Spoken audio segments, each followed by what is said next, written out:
all year long, but in particular this historic finals run and what her ceiling is. Well, I continue to answer the question the same way. She's one of the best coaches in the world. She's a great teacher. She's a great communicator. She has great knowledge, and she's someone that's committed to constantly learning and getting better. And so, when she was a head coach in the W, her teams were elite offensively.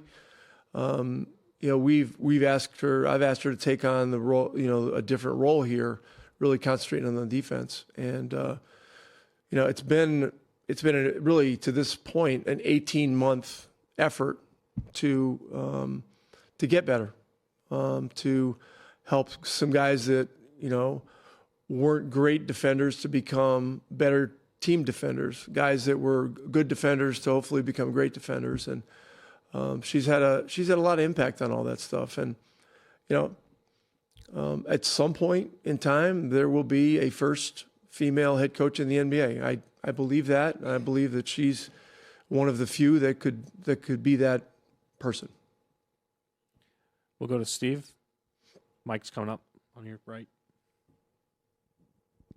Rick, can you talk a little bit about the protocols of using a player or not using a player if he's hurt versus injured? Is it different in a game like Game 5 when that happens on the fly versus heading into a game? Is it medical staff, the players want to, your involvement?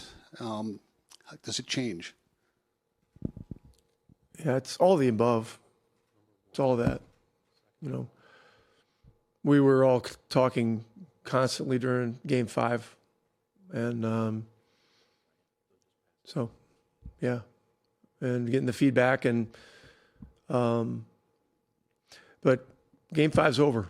It's time to move on. Have you had situations where you've had to rein a player in against his, most intense desires to be out there?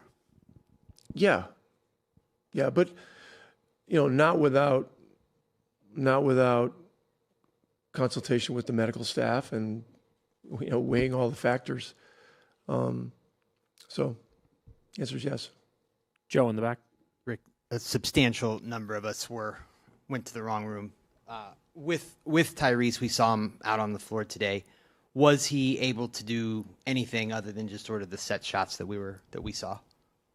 We did a 30-minute walkthrough. We did about 25 minutes of film, then a 30-minute walkthrough, and he was able to do both of those things.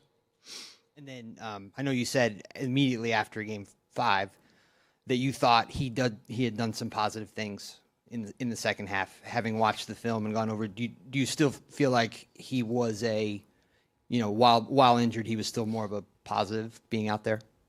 Well, he was in there when we got it to 2. We cut it to 2, and then what happened there was we had a good defensive possession. We overhelped and gave up a second shot, and it turned into a 3. And then we had an untimely turnover at the other end, and that turned into a breakaway dunk. And then all of a sudden, boom, it was 7 again.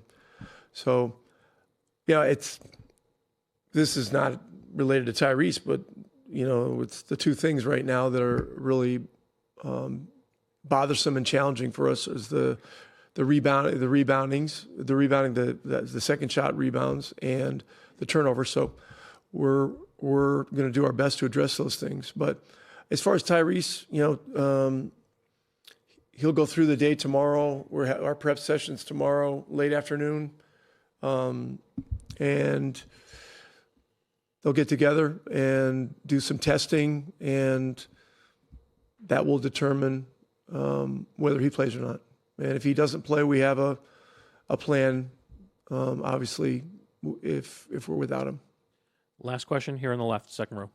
Rick Ariaga from ESPN Brazil. Would you say that everything that has happened in this series is absolutely normal? You guys won a road game. They won a road game. They did their job last game, won a game in Oklahoma.